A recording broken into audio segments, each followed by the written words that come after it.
नमस्कार, मैं हूं आपके साथ शिप्रा झा। शाम के 7 बजने वाले हैं और वक्त हो चला है बिहार के सबसे बड़े बुलेटिन अपना बिहार का।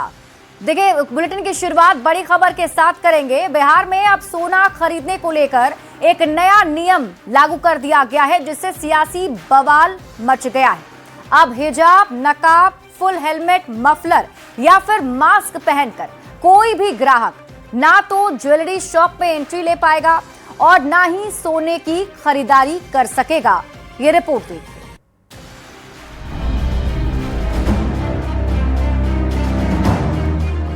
बिहार में सोना खरीदने के नियम आज से बदल गए हैं। अब हिजाब, नकाब, फुल हेलमेट, मफलर या मास्क पहनकर कोई भी ग्राहक ज्वेलरी दुकान में न तो एंट्री ले सकेगा और न ही सोने की खरीदारी ही कर पाएगा। ये फैसला all India jewellers and gold federation के निर्देश पर लागू किया गया है। फेडरेशन का कहना है कि ज्वेलरी दुकानों में बढ़ती लूट और आपराधिक घटनाओं को देखते हुए कदम उठाए गए हैं। बिहार ऐसा करने वाला देश का पहला राज्य बन गया है, जहाँ चेहरा ढककर सोना खरीदने पर रोक लगाई गई है। हिजाब शब्द का प्रयोग इसलिए किया गया है कि महाराष्ट्र में देखा गया है कि एक दुकानदार के पास में 4 बुर्का पहने हुए अपराधी घुसे हैं और ज्वेलर्स को लूटा है और उनकी हत्या किया है। इसलिए एहतियातन ये किया गया है, इसलिए इसको गलत तरीके से न देखा जाए। अब जान लीजिए कि क्या कहता है नया नियम। हिजाब, नकाब पहनकर सोना खरीदने पर रोक। चेहरा ढककर पहुंचे तो नहीं मिलेगा सोना। हेलमेट, मफलर और मास्क में एंट्री बैन। ज्वेलरी शॉप में लागू किया नया नियम। लूटपाट से बचाव के लिए हुआ फैसला। देश का पहला राज्य बना बिहार। ज्वेलर्स का यह भी कहना है कि उनके ज्यादातर ग्राहक महिलाएं होती हैं, इसलिए उनसे सम्मान पूर्वक अनुरोध किया जाएगा कि वे चेहरा खोलकर ही खरीदारी करें। इधर इस फैसले को बीजेपी नेताओं का समर्थन मिल रहा है। बीजेपी एमएलसी जीवन कुमार और पीएचईडी मंत्री संजय सिंह ने इसे सही कदम बताया और कहा कि इससे ज्वेलरी दुकानों में अपराध की घटनाएं कम होंगी। ये फैसला सुरक्षा कारणों से लिया गया है। हम लोगों ने कई बार विरोध भी किया है और अभी वर्तमान डीजीपी साहब ने इस पर एक्शन भी लिया है। शांति समिति का गठन भी करने का प्रयास किया, सारे एसपी को निर्देश भी देने का प्रयास किया कि देखिए व्यवसायियों को तंग नहीं कीजिए, लेकिन अभी भी कहीं कहीं व्यवसायियों को तंग करने का प्रयास किया जाता है। तो इस और ऐसे माहौल में इस तरह की घटना से हम लोग को बचने के लिए ऐसा काम किए हैं। इससे आपको देखने को मिलेगा कि बिहार में अब जो सोना लूट घटना है निश्चित रूप से ये बंद हो जाएंगे, क्योंकि नकाब और ये सब जैसे ही बंद होते हैं तो लोगों का चेहरा आएगा तो सीसीटीवी में पूरा क्लियर पता चल जाएगा। हालांकि इस फैसले पर सियासत भी तेज हो गई है। जेडीयू ने जहां इस निर्णय की कड़ी निंदा की, वहीं आरजेडी ने इसे संविधान और संवैधानिक मूल्यों के खिलाफ बताया। अगर सिक्योरिटी रीजन की वजह से आप हिजाब के बारे में इस तरह की बात कर रहे हैं तो आपका इंटेंशन साफ पता चलता है कि आप देश की एक कम्युनिटी को टारगेट करना चाहते हैं। आप उन लोगों के शिकार हैं जो लोग मुसलमानों को और दलितों को और उन लोगों को निशाना बनाते हैं। ज्वेलरी दुकानदारों के द्वारा हिजाब और नकाब प्रतिबंधित किया जाना कहीं न कहीं भारत के संविधान और संवैधानिक व्यवस्था के खिलाफ है। भारत के संविधान में सभी धर्म के लोगों को धार्मिक आज़ादी मिली हुई है कि वो अपने धार्मिक परंपरा के अनुसार वेशभूषा और पोशाक धारण कर सकते हैं। अब सवाल सिर्फ सोना खरीदने का नहीं है, सवाल अधिकार और सुरक्षा के टकराव का है। जहां ज्वेलर्स इसे सुरक्षा की ढाल बता रहे हैं, वहीं सियासत इसे पहचान से जोड़कर देख रही है। देखना होगा ये फैसला अपराध रोकेगा या विवाद को और गहरा करेगा। न्यूज़ 18 के लिए पटना से धर्मेंद्र, आनंद, अमृतराज और अमित कुमार की रिपोर्ट। और इसी बीच रुक कर लेते हैं बड़ी खबर की ओर। पटना से बड़ी खबर है, आयुष डॉक्टर नुसरत परवीन ने ज्वाइन किया है। पटना सदर के सबलपुर अस्पताल में अब नौकरी करेंगी। स्वास्थ्य विभाग के अधिकारियों ने उन्हें ज्वाइन कराया। आपको बता दें कि 2 बार ज्वाइनिंग के लिए तारीख बढ़ाई गई थी। 6 जनवरी तक ज्वाइनिंग की आखिरी तारीख थी। सिविल सर्जन ने मेडिकल सर्टिफिकेट इश्यू कर ज्वाइन कराया है। तो इस वक्त की बड़ी खबर आपको बता रहे हैं।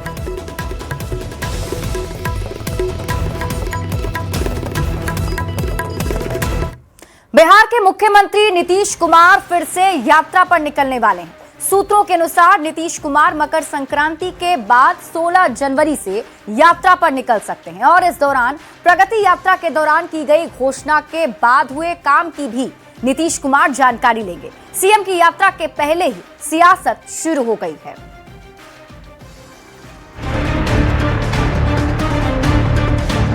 बिहार के मुख्यमंत्री नीतीश कुमार 74 साल के हो चुके हैं। 74 साल की उम्र में नीतीश कुमार ने 10वीं बार मुख्यमंत्री पद की शपथ से प्रतिज्ञान करता हूं।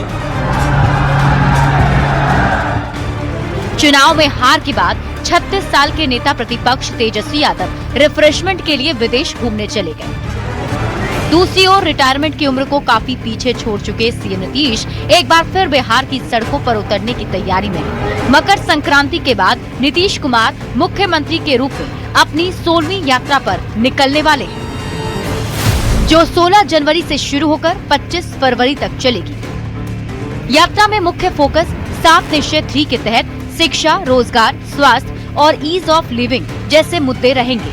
यात्रा के दौरान सीएम विकास कार्यों का जायजा लेंगे, नई सौगात देंगे, साथ ही प्रगति यात्रा के दौरान की गई घोषणा के बाद हुए काम की भी जानकारी लेंगे। जो विकसित बिहार के सपना को पूरा करने में मुख्यमंत्री जी का यात्रा बहुत ही ज्यादा जो है उसमें कामयाबी का रास्ता दिखाता है।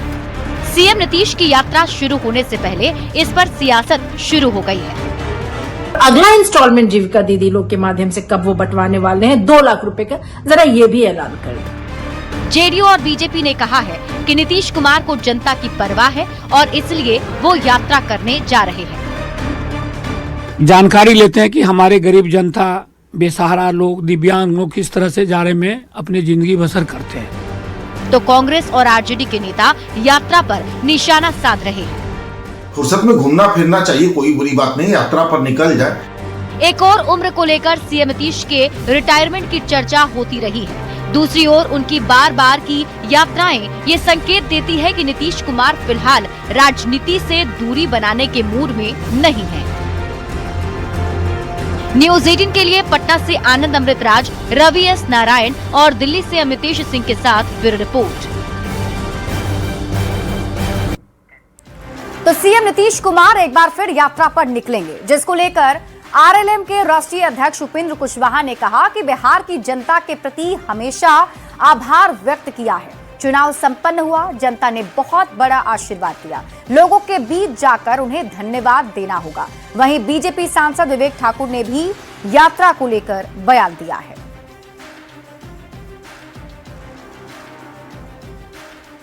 जिन्हें हमेशा आभार व्यक्त किया है। चुनाव संपन्न हुआ, जनता ने इतना बड़ा आशीर्वाद दिया, स्वाभाविक रूप से लोगों के बीच जाकर धन्यवाद भी उनको देना होगा और समीक्षा भी हो जाती है कहाँ क्या हो रहा है। बहुत अच्छा काम नीतीश जी पहले से करते रहे, फिर से उन्होंने एक यात्रा का कार्यक्रम बनाया है, अच्छी बात। समझिए तो मुख्यमंत्री जी तो काम पे सरकार बनने के बाद लग ही गए। हमारे ही क्षेत्र में नवादा में उनका पहला आगमन हुआ, विकास के कार्यों का समीक्षा किए। जो सबसे पहला बिहार का जो सौर का तैरता हुआ बिजली का प्लांट बन रहा है उसकी समीक्षा किए। तो अब है कि विस्तृत रूप से जिस तरह से प्रगति यात्रा पूरे बिहार में माननीय मुख्यमंत्री जी ने किया था और कई मतलब जनता की जो आवश्यकताएं थी वैसे योजनाओं का शुभारंभ हुआ। बढ़ते हैं आगे और बात अगली खबर की। कृषि मंत्री रामकृपाल यादव ने तेजस्वी यादव के बिहार यात्रा पर तंज कसा है। उन्होंने कहा कि चुनाव हारने के बाद तेजस्वी यादव जनता के बीच नहीं रहकर विदेशी यात्रा पर चले गए। हार का मंथन करने वो विदेश घूमने गए। आराम ही करना था तो भारत में भी जगह है, लेकिन अब जनता ने भी तेजस्वी यादव को नकार दिया है। अभी घूम रहे हैं बाहर, अभी शायद आए होंगे मेरे ख्याल से। अब करेंगे जनता दर्शन करने जाएंगे, पहले विदेश दर्शन करने गए परिवार के साथ, जा सकते हैं, किसी को रोक नहीं है, लोग जाता भी है, मगर उनको चिंता जनता का नहीं थी। हार गए थे तो यहाँ मंथन करते, अपने कार्यकर्ताओं को पूछते भाई कैसे हार गए, क्या कमी था, अपने कमियों को देखते, उनको मौका था उसको दूर करने की कोशिश करते। अभी नौजवान हैं तो ये सब काम कुछ नहीं किए। हार का जो दर्द है उसको मिटाने के लिए वो जनता के पास नहीं गए, वो चले गए विदेश यात्रा में। नई सरकार बनने के बाद नए साल में सीएम नीतीश कुमार ने अधिकारियों को जरूरी निर्देश दिए हैं। 2 दिन सोमवार और शुक्रवार को अधिकारियों को जरूरी रूप से अपने कार्यालय में रहकर लोगों की समस्याओं को सुनना होगा और उनका समाधान करना होगा।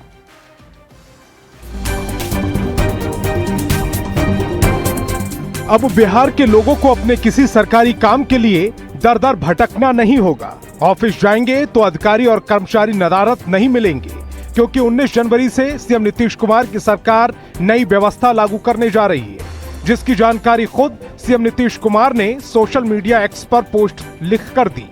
सीएम नीतीश कुमार ने निर्देश दिया है कि हर हफ्ते लोगों की समस्याएं सुनी जाएंगी।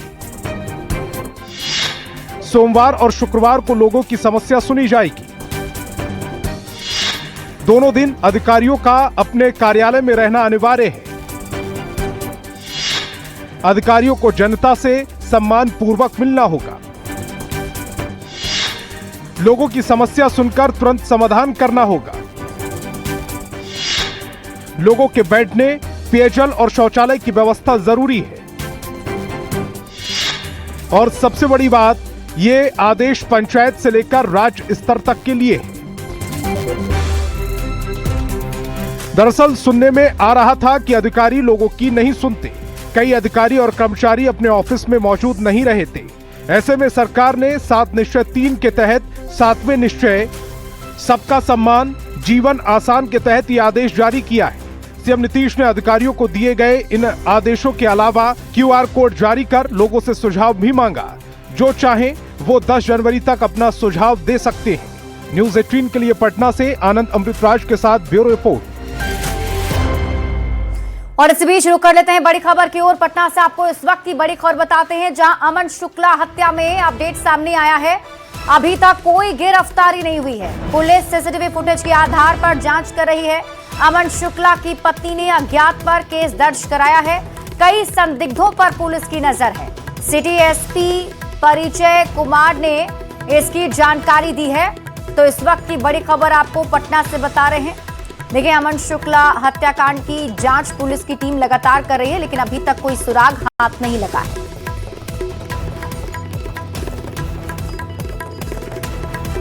बढ़ते हैं आगे और बात अगली खबर की। बिहार में क्या अपराधियों में खाकी का खौफ खत्म हो रहा है? ये हम नहीं कह रहे, बल्कि आपराधिक घटनाएं लगातार घट रही है। पुलिस उन पर नकेल कसने का दावा तो करती है, लेकिन ग्राउंड पर पुलिस के दावे कहीं नजर नहीं आते। सिवान में कारोबारी के घर बड़ी चोरी के साथ छपरा में ग्राहक सेवा केंद्र अपराधियों का निशाना बनाया गया, लेकिन पुलिस के हाथ अब तक खाली हैं। पूरी खबर इस रिपोर्ट में। शहर शहर अपराधियों का कहर। सिवान में बंद घर से करोड़ों की चोरी। छपरा में सीएसपी केंद्र को बनाया निशाना। बड़ा सवाल, क्या खत्म हो रहा खाकी का खौफ?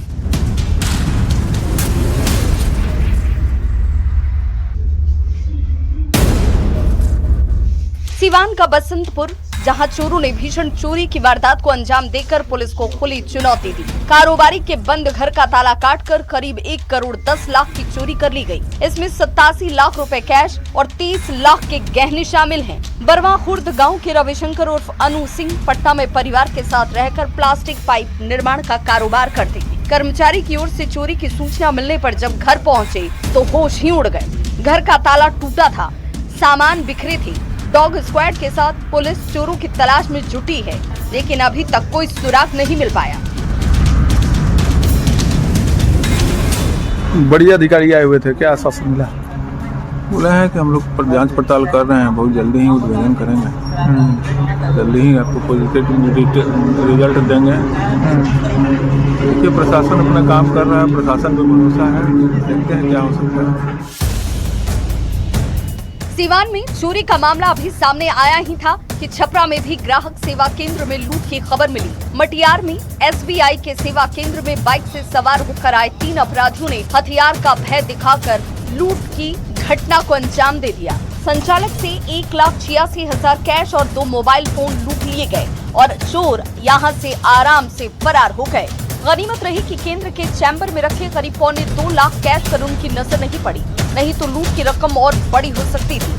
सारण और सिवान जिले की पुलिस सीसीटीवी के साथ दूसरे सबूतों के जरिए अपराधियों की पहचान में जुटी है।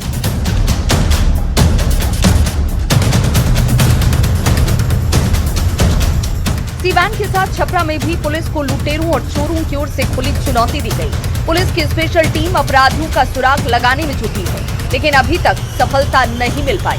लगातार एक के बाद एक हो रही वारदात के बाद गंभीर सवाल उठ खड़े हुए हैं कि क्या खाकी का इकबाल खत्म हो रहा है और क्या अपराधी बेखौफ हो रहे हैं।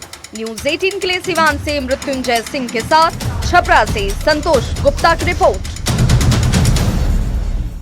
और इस बीच आपको औरंगाबाद से बड़ी खबर बताते हैं, जहां नक्सलियों के खिलाफ बड़ी कार्रवाई की गई है।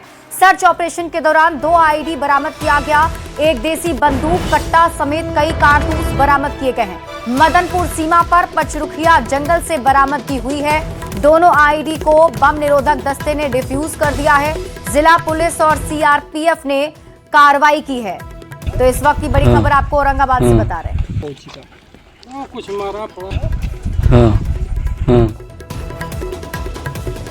और अगली खबर मोतिहारी से, जहां एक वीडियो तेजी से वायरल हो रहा है, जहां पिपरा थाना के पुलिस की गश्ती दल के दारोगा को सरेआम कॉलर पकड़ लिया गया और गश्ती दल के अन्य पुलिसकर्मी या ड्राइवर कोई मदद के लिए आगे नहीं आया। वीडियो सामने आने के बाद कई सवाल उठ रहे हैं।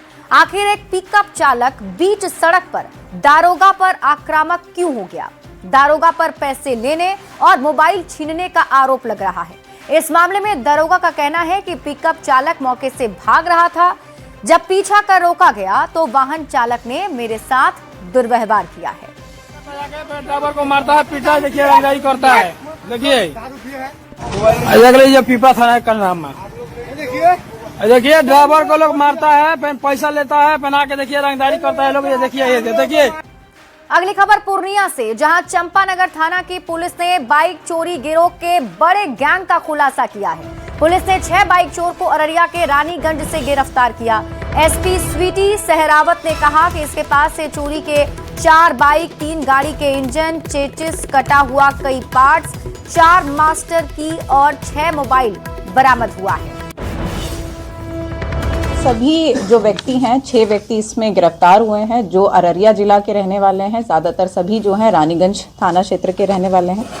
इनके द्वारा शिफ्ट में एरिया डिवाइड करते हुए मास्टर की से वाहन चोरी की जाती थी। जहां मार्केट लगती हैं मंडे या फ्राइडे को, या कोर्ट के सामने जहां ज़्यादातर बाइक्स जो हैं पार्क होती हैं, उस एरिया में ये लोग रेकी करते थे, मास्टर की से बाइक चोरी करते थे। इसमें मेजर जो अभी रोल आया है वो गैरेज के जो ओनर्स हैं उनका है, जहां पर वो प्रोफेशनली उस बाइक को काट के उसके पार्ट्स को अलग करके बेचते हैं। गोपालगंज पुलिस ने अवैध रूप से विदेश भेजने वाले एजेंट के लिए घर छापेमारी की है। हथुआ थाना क्षेत्र के मठिया गांव में हुई छापेमारी में 349 लोगों के पासपोर्ट बरामद किए गए। साथ ही 2 लैपटॉप, सीडी, मोबाइल समेत कई आपत्तिजनक सामानों को जब्त किया गया है। पुलिस ने मृत्युंजय कुमार सिंह उर्फ गुड्डू को गिरफ्तार किया, जिस पर आरोप है कि भोले भाले लोगों से पैसा लेकर अवैध रूप से विदेश भेजता था। गांव में एक व्यक्ति के द्वारा विदेश भेजने के नाम पर पासपोर्ट रखने एवं अनऑथराइज्ड ढंग से विदेश भेजने की सूचना प्राप्त हुई थी। इसी के आलोक में सूचना का सत्यापन किया गया और एक व्यक्ति को गिरफ्तार किया गया। उनके घर से लगभग 349 पासपोर्ट जब्त किया गया है एवं सीवी भी जब्त किया गया है। आम लोगों से अपील की जाती है क्या कि विदेश जाने के लिए ऑथराइज एजेंट से ही संपर्क करें, जालसाजियों के चक्कर में ना पड़े। और खबर आपको दरभंगा से बताते हैं, जहां चंदन पट्टी गांव में बड़ा हादसा हो गया है। गांव में बने खुले नाले में गिरने से 1.25 साल के मासूम बच्चे की मौत हो गई। बताया जा रहा है कि बच्चा घर से खेलने के लिए निकला था और तभी नाले के ऊपर स्लेब नहीं होने के कारण नीचे गिर गया, जिससे बच्चे की मौके पर ही मौत हो गई। अचानक हुए इस दर्दनाक हादसे के बाद परिजनों का रो रो कर बुरा हाल है। वहीं ग्रामीणों का आरोप है कि कई बार जनप्रतिनिधियों और प्रशासन से नाले को ढकने की मांग की गई थी, लेकिन जिम्मेदारों ने ध्यान नहीं दिया। धक धक करता है। आज जब हो गया था धक धक किया के नहीं कहबै। किसको बोल रहे थे नाला मुनने के लिए? कोई जब आदमी चादरा धो देलक ऊपर में चादरा से चादरा नहीं दे चल। आप कौन है उनके? हम उनके बड़े चाचा हैं। बड़े चाचा हैं। मृतक कितना भाई बहन है? 2 भाई 1 बहन था। 2 भाई 1 बहन था। उसमें एक का डेथ हो गया, छठी हुआ, कल उसका छठी था, उसी टाइम उसका एक्सपायर कर गया। लखीसराय में किऊल थाना पुलिस ने 24 दिसंबर को हुए विनोद शाह हत्याकांड का खुलासा कर दिया है। घटना में शामिल मृतक की पत्नी के साथ उसके प्रेमी और 3 सहयोगी को गिरफ्तार कर जेल भेज दिया है। 24 दिसंबर की शाम विनोद शाह को उसकी पत्नी नदी किनारे ले गई थी, जहां उसके प्रेमी और सहयोगियों ने गला रेतकर जख्मी कर दिया था। गंभीर हालत में उसे बाद में सदर अस्पताल लाया गया, जहां उसकी मौत हो गई। एसडीपीओ के नेतृत्व में गठित एसआईटी ने जांच करते हुए मामले का खुलासा किया है। सभी आरोपियों को गिरफ्तार करने के बाद जेल भेज दिया गया है। के तहत ये मतलब गुंजा किन्नर और संतोष कुमार अपना पुल के नीचे उसको लेके पति को ले जाके और अपने सहयोगी 3 सहयोगी के साथ मिलकर ब्लेड से उसको काट दिया था। और काटने के बाद फिर वो थाना पे आके गुहार लगा रही थी। फिर पूछताछ किया गया, सभी ने स्वीकार कर लिया कि चूँकि वो जो है अभी संतोष से प्रेम प्रसंग था और उसे प्यार करते थे। उन्होंने 1 लाख रुपया जो है संतोष कुंजा देवी ने दी थी, मतलब कि उसको हटा दो रास्ते से। खबर पूर्णिया से है, जहां कृत्यानंद नगर थाना पुलिस ने डायल 112 की गाड़ी को 2 ड्राइवर सहित 4 लोगों को गिरफ्तार किया है। एसपी ने बताया कि बैंक में नौकरी दिलाने के नाम पर चारों लोगों ने एक व्यक्ति से ठगी की थी और इसकी जांच को लेकर पुलिस मौके पर पहुंची थी, जिसके बाद ड्राइवर नीतीश और रविंद्र ने आरोपी से मिलकर पैसे का बंटवारा कर लिया था। इसकी शिकायत मिलने पर जांच कराई गई और मामला सही पाए जाने पर गिरफ्तारी की कार्रवाई की गई। पुलिस मामले में आगे की जांच में जुटी हुई है। और चंपानगर के ड्राइवर हैं जिन लोगों ने ये षड्यंत्र रचा कि एक व्यक्ति जो नौकरी के नाम पे जो पैसा दे रहे थे प्राइवेट बैंक में, और उसका पैसा ये लोग आपस में डिवाइड कर रहे थे और एक दूसरे के संपर्क में थे 112 के जो दोनों ड्राइवर्स हैं, कि ये बोलते हुए कि वो व्यक्ति जो है कुछ उनके साथ वाद विवाद हुआ था, तो उस टीम को वहाँ पर भेजकर उस व्यक्ति को वहाँ से हटाया गया। तो ये एक षड्यंत्र इन लोगों के द्वारा रचा गया। 10 जनवरी को मुख्यमंत्री नीतीश कुमार भोजपुर आने वाले हैं, जहां मुख्यमंत्री जगदीशपुर प्रखंड के दुल्हिनगंज में आयोजित श्रद्धांजलि सभा में शिरकत करेंगे। मुख्यमंत्री के आगमन को लेकर तैयारियां चल रही है और इस श्रद्धांजलि सभा में मुख्यमंत्री के अलावे बिहार के दोनों डिप्टी सीएम के साथ साथ कई मंत्री और विधायक भी शामिल होंगे। जनवरी को बिहार के मुख्यमंत्री नीतीश कुमार भोजपुर जिले के जगदीशपुर प्रखंड के इसी दुल्हिनगंज यहाँ समारोह स्थल पर पहुँचने वाले हैं। देखिए किस तरह से मुख्यमंत्री के आगमन को लेकर के तमाम तैयारियां की जा रही है और सड़क को दुरुस्त किया जा रहा है, सड़क को बनाया जा रहा है। वही जो तैयारियां हैं वो जोर शोर से देखिए किस तरह से चल रही है। यहीं पर मुख्यमंत्री आएंगे, जहां की वो जगदीशपुर के विधायक एवं बिहार सरकार के पूर्व मंत्री भगवान सिंह कुशवाहा की पत्नी उषा सिंह के श्रद्धांजलि सभा में शामिल होंगे। उनके आगमन को लेकर के तैयारियां जो है जोर शोर से चल रही है। जहाँ एक तरफ सड़क को ठीक किया जा रहा है, वहीं समारोह स्थल पर देखिए तमाम टेंट लगाने का काम चल रहा है और तैयारी जो है काफ़ी जोर शोर से चल रही है। मेरे चाची का श्रद्धांजलि सभा है, शोक सभा है, उसमें माननीय मुख्यमंत्री और दोनों उप मुख्यमंत्री और कई मंत्री लोग यहाँ पे पधार रहे हैं शोक सभा में और सब हम लोगों का तैयारी हो गया है। तमाम जो तैयारियां हैं देखिए बहुत ज़्यादा संख्या में लोगों के यहाँ पहुँचने की संभावना है, उसके हिसाब से तमाम तैयारियां की जा रही है। बड़ा सा देखिए यहाँ ठीक हमारी बाईं तरफ बड़ा सा मंच बनाया जा रहा है और उसके अलावे काफ़ी संख्या में लोगों के बैठने का भी इंतज़ाम किया जाएगा। यहाँ तकरीबन 6000 लोगों के बैठने के लिए कुर्सियाँ लगाई जा रही हैं। इसके अलावे बहुत ज़्यादा संख्या में लोग यहाँ पहुँचेंगे। वहीं मुख्यमंत्री के आगमन को लेकर के भी जो तैयारी है वो ज़ोर शोर से चल रही है। चंदन कुमार, न्यूज़ 18, दुल्हिनगंज, भोजपुर। सीएम नीतीश कुमार की प्रगति यात्रा से पहले गोपालगंज के डीएम पवन कुमार सिन्हा ने प्रशासन जनता के द्वार कार्यक्रम शुरू किया है। आज बरौली प्रखंड परिसर में जनता दरबार का आयोजन किया गया, जहां डीएम समेत सभी विभागों के अधिकारी उपस्थित होकर जनता की समस्याओं को गंभीरता से सुनते और कई शिकायतों का ऑन द स्पॉट निष्पादन करते नजर आए। डीएम ने अधिकारियों को भी चेताया और सीओ को दाखिल खारिज के मामलों में लापरवाही बरतने पर कार्रवाई की नसीहत दी। मेरा स्पष्ट निर्देश आदेश सब कुछ है कि आप इनकी समस्याओं को हल्के से गंभीरता से और उसका निष्पादन बिल्कुल नियमानुकूल और सटीक तरीके से करें। और इसमें कोई घुमा कर लिखने की बात नहीं है। जो भी समस्या है सटीक उत्तर किया जाए और निस्तारण किया जाए। खबर पटना से है, जहां पंचायती राज मंत्री दीपक प्रकाश का सम्मान समारोह आयोजित किया गया। जिला परिषद सभागार में कार्यक्रम का आयोजन किया गया। जिला परिषद के अध्यक्ष और उपाध्यक्षों ने सम्मान समारोह का आयोजन किया था। वहीं मंत्री दीपक प्रकाश ने कहा, लगातार वो पंचायत भवन के निर्माण का निरीक्षण कर रहे हैं। मुख्यमंत्री का ड्रीम प्रोजेक्ट है, इसलिए विशेष ध्यान भी दिया जा रहा है। वहीं जिला परिषद के आय में बढ़ोतरी को लेकर भी बात की। जिला परिषद के आय के साधन में कैसे बढ़ोतरी हो,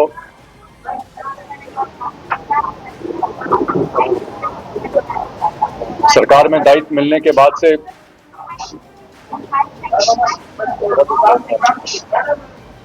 खुद मेरा भी एक निर्णय रहा है कि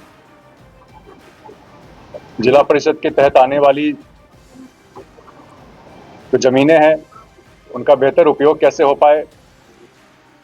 दिल्ली में बिहार निवास को तोड़ने और उसकी जगह नए भवन निर्माण पर सियासत गरमाती दिख रही है। आरजेडी ने बिहार निवास में लालू प्रसाद का शिलापट होने की वजह से इसे तोड़ने का आरोप सरकार पर लगाया है। आरजेडी प्रवक्ता ने बिहार सरकार पर आरोप लगाते हुए कई सवाल उठाए हैं और उस पर जवाब भी मांगा है। आरजेडी के आरोपों पर एनडीए ने पलटवार करते हुए इसे आरजेडी का शिगुफा करार दिया और कहा कि बिहार निवास की खामियों को दूर करने के लिए हर जरूरी कदम उठाए जा रहे हैं। पूरी इमारत अभी स्वस्थ ही नहीं है, सुंदर है, आलीशान भी है। हाल ही में 2 करोड़ रुपए खर्च हुए हैं उस पर, लेकिन उसे तोड़ने का सनक एक सवार हो गया और वहां पर एक बोर्ड लग गया उस इमारत पर कि 15 तारीख से अब इसमें काम लगेंगे। अब स्वाभाविक रूप से बिहार भवन, बिहार सदन, ये तमाम तथ्य प्रसंगाधीन इसलिए है कि आज के दौर में तकनीकी आवश्यकता के तहत बिहार भवन को तोड़ करके बनाने का अगर राज्य सरकार ने फैसला लिया है तो इससे परेशानी किस बात का हो रहा है। अरे हम तो बिहार संग्रहालय अंतर्राष्ट्रीय स्तर का बनाते हैं। हमने जिलाधिकारी पटना का जो ऑफिस बनाया देश में रैंकिंग इसका है। ये हर चीज में गंदी राजनीति करना इनका काम बन गया है। दरअसल इन लोगों के पास कोई मुद्दा बचा नहीं, चुनाव ये हार चुके हैं, मानसिक दिवालियापन के शिकार हो चुके हैं। इसलिए उनके प्रवक्ता इस तरह की बेकार की और फुहर बातें करते रहते हैं। इन बातों को जनता से कोई मतलब नहीं, ये लोग जनता के मुद्दे को उठा नहीं सकते।